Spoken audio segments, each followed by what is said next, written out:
ایک کونے میں، حرم شریف کے کونے میں بیٹھ کے رسول پاک رو رہے ہیں۔ جناب صدیق اکبر نے کہا حضور کیا ہوا؟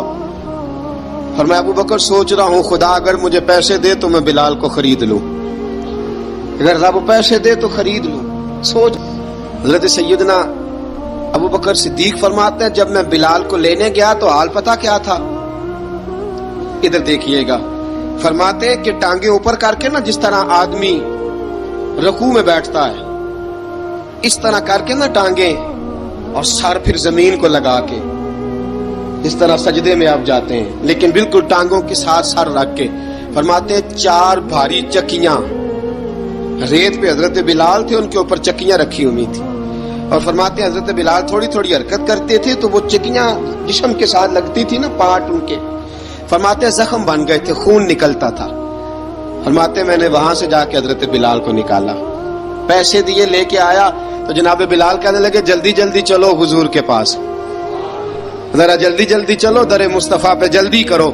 تو جناب سیدنا بلال حبشی رضی اللہ تعالیٰ عنہ کے جواب میں حضرت ابوبکر صدیق کہنے لگے بلال جلدی نہ کر، جب میں آیا تھا تو حضور تیرے لیے آنسو بہا رہے تھے، اگر تجھے اس حالت میں زخمی دیکھیں گے تو میرے مصطفیٰ کو اور زیادہ رونا پڑے گا، تو میرے ساتھ گھر چل، میں تجھے کپڑے پہناتا ہوں، میں تیرے زخموں پہ پٹی کرتا ہوں۔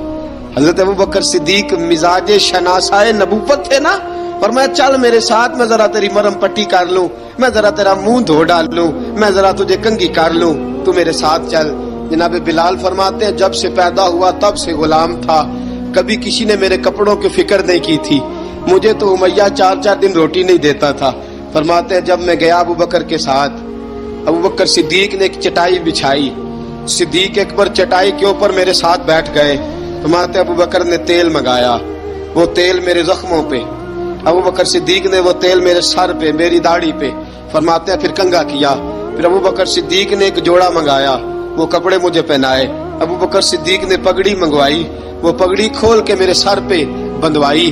فرماتے ہیں ابو بکر نے مجھے تیار کیا، فرمایا تو آج جا رہا ہے در رسالت مآب پہ، در رسالت مآب پہ، آج تو پہنچ رہا ہے حضور کے دروازے پہ، بن کے جوگن مدینے نو جاواں گی میں، جو بیتی نبی نو سناواں گی میں۔ فرمایا ابو بکر میں نے تو یہ رنگ ڈھنگ دیکھے نہیں جو آج تو مجھے دکھا رہا ہے۔ جناب سیدنا صدیق اکبر رضی اللہ تعالیٰ عنہ بنا سوار کے نا حضرت بلال کا ہاتھ پکڑ کے سینے پہ رکھا، جناب بلال ہچکی لے کے روئے۔ حضرت ابوبکر صدیق نے فرمایا جتنا رونا یہاں رو لے، میں کائنات کے آنسو دیکھتا ہوں لیکن جب نبی کی آنکھوں میں آنسو دیکھتا ہوں تو دیکھے نہیں جاتے، فرمایا یہاں رو لے، حضور کے دروازے پہ جا کے تیری آنکھ میں آنسو نہیں آنا چاہیے، بہا جتنے آنسو بہا سکتا ہے۔ حضرت بلال حبشی بھی روئے، جناب صدیق اکبر بھی روئے۔ جب پہنچے نا دروازہ رسول پہ، حضرت سیدنا ابوبکر صدیق لے کے پہنچے تو بند کر دیا تھا نا حضرت بلال کو، بلال تو نے رونا نہیں، عشق ہوئے تے درد ہوئے تے ہائے نکلے، پھر کوئی نہیں رہندا جار کے۔ حضرت سیدنا بلال حبشی کو لے کے پہنچے در مصطفیٰ پہ، رسول اکرم صلی اللہ تعالی علیہ وسلم نے ایک نظر حضرت بلال پہ ڈالی، جناب بلال نے یوں آنکھ ملائی تو سر جھکا لیا، وعدہ کیا تھا نا رونا نہیں، سر جھکا لیا۔ اب دوسری نظر نبی کریم صلی اللہ تعالی علیہ وسلم نے جب اٹھائی نا حضرت ابوبکر صدیق کی طرف تو حضور نے فرمایا صدیق تیرا شکریہ، ابو بکر اللہ تجھے جزا دے۔ جب رسول پاک کی زبان سے یہ لفظ نکلے تو جناب صدیق اکبر نے ہاتھ اٹھائے، یوں ہاتھ باندھے جب رسول پاک کے سامنے تو سب سے زیادہ آنسو ابو بکر صدیق کے اپنے نکل گئے۔ کہا یا رسول اللہ میں غریب بے نوا، تو امیر حرم، تو کجا من کجا۔ کہا حضور یہ شکریہ کے لفظ، یا رسول اللہ میں کہاں اور آپ کا شکریہ کہاں۔ نبی پاک صلی اللہ علیہ وسلم نے فرمایا ابو بکر کاش تو تھوڑے سے پیسے میرے بھی ملا لیتا، بلال کو خریدنے میں میرا بھی حصہ ڈال لیتا، میں چاہتا تھا۔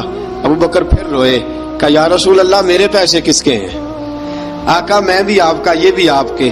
جناب سیدنا بلال حبشی رضی اللہ تعالیٰ عنہ کی طرف حضور نے دیکھا تو فرمایا بلال آ یار ذرا سینے سے تو لگ جا۔ اب حضرت بلال دوڑے، جب رسول پاک کے سینے سے لگے تو ایک جملہ میرے محبوب کی زبان سے، فرمایا بلال تو نے بڑی سختیاں برداشت کی ہیں، تجھے میرا اللہ ہی جزا عطا فرمائے گا، تو نے بڑے دکھ دیکھے ہیں۔ اب سیدنا بلال تڑپے،